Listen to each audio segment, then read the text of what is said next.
Okay. Good morning.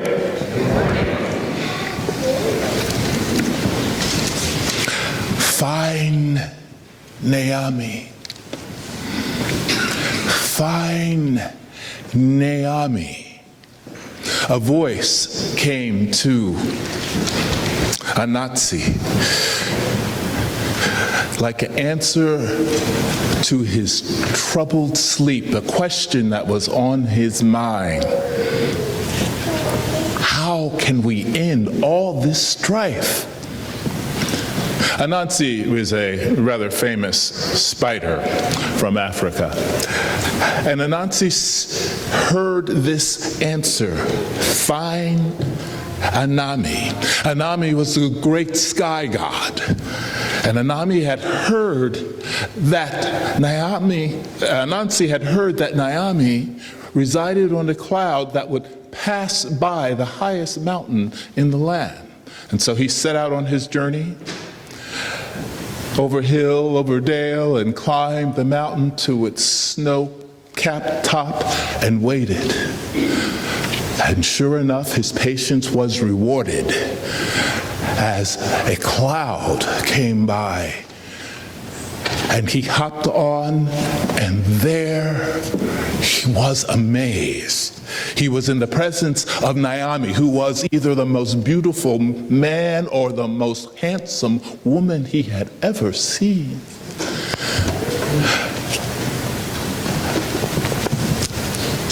Naomi saw him and bid him approach. And Anansi said, "Oh, great sky god, I have come to you to find the answer that will end all this strife that we are living with below." And Naomi said, "Very good, little one. But first you must bring me 4 things. You must bring me a snake about so big. You must bring me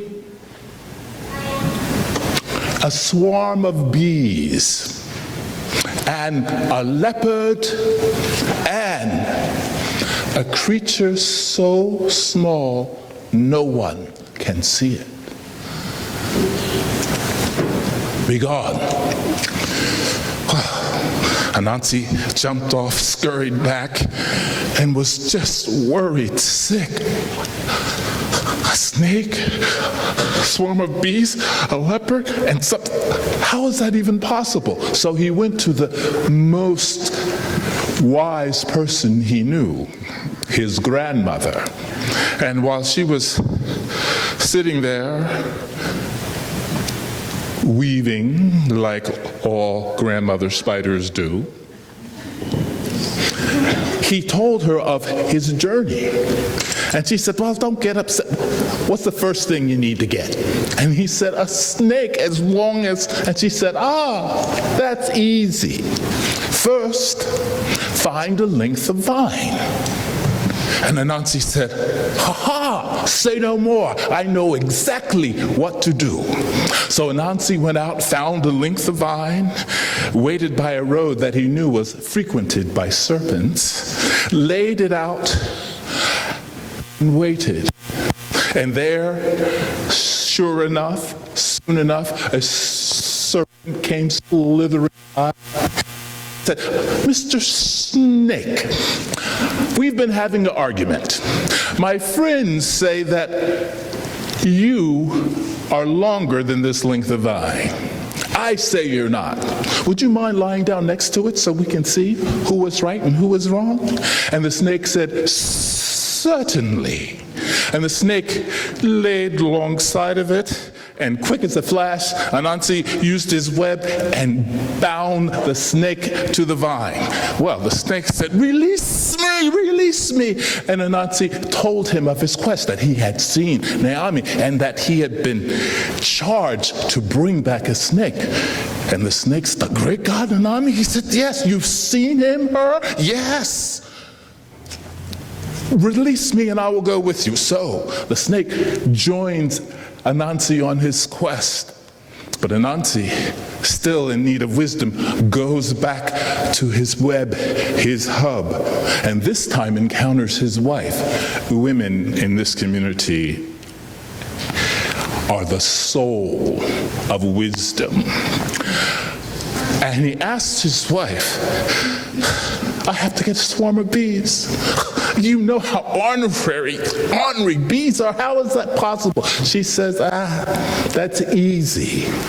First, get a gourd. And Anansi said, say no more.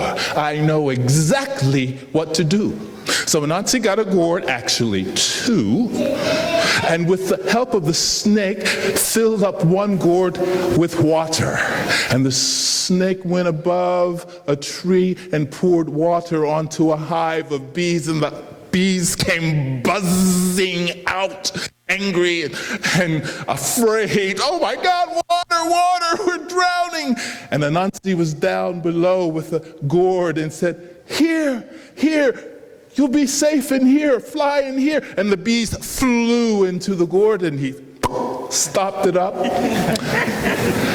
And now he had a swarm of bees who were buzzing and angry. But again, Anansi explained to them his quest, and they said, oh, okay, we'd like to see the great god Anansi. But now a leopard. For this, he went to the great hunter in the village, and he spoke to the hunter and says, I have to catch a leopard. And the hunter reached for his spear, and Anansi said, no, I don't want to kill it, I just want to capture it. And the hunter said, oh, that's easy. First, dig a hole. And Anansi said, say no more. I know exactly what to do. And this time Anansi had gathered some members of his clan along with the snake, and they started digging, and they dug a large, deep hole right along the path that they knew the leopard took to take his late afternoon sip of water by the pond. And the spiders put their webs over the covering, and the bees flew up and loosened the dead leaves that fell upon the ground so that it was well camouflaged, and they waited. And sure enough, the leopard came late that afternoon, thirsty, and whoop, into the pit. And he roared and tried to get out. And finally he gave up.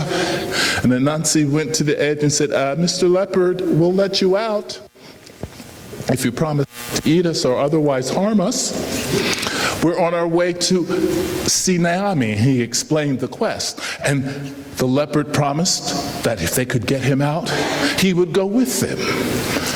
And so now we have our odd band of a spider, a leopard, a gourd of buzzing bees, a snake.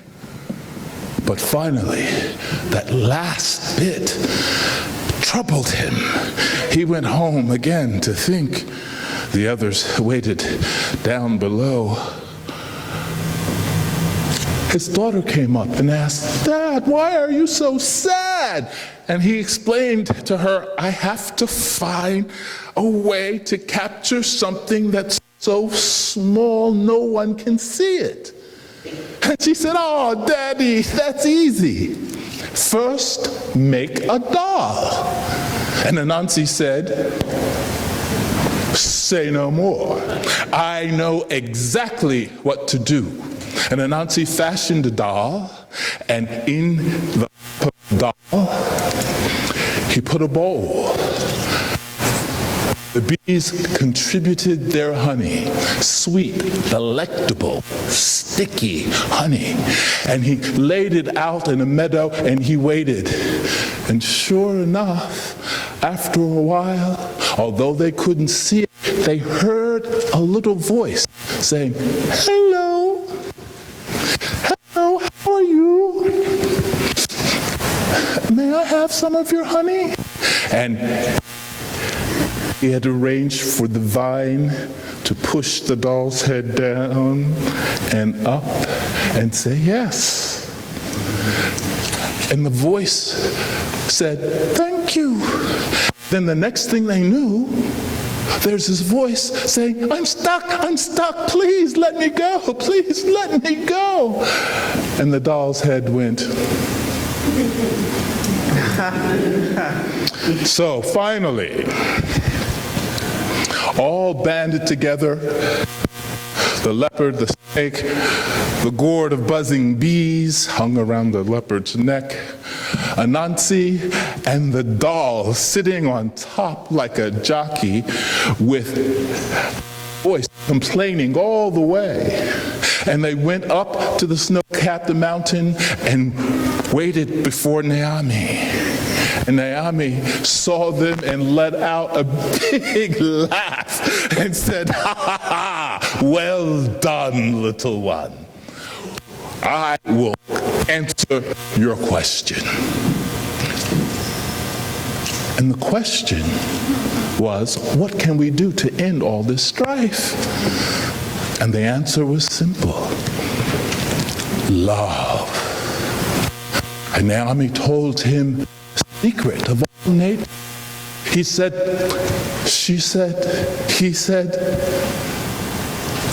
we are all gods in the body of God. We are the multitude of a single spirit. Gods live in the world above your heads, in the crevices of rocks, in the open palm of strangers. And Anansi and the leopard and the swarm of bees and the creature that no one can see, they thanked Naomi. And they went down the mountain and went to their separate communities, sharing the answer to the question. And the answer was love. Love. Love. Love.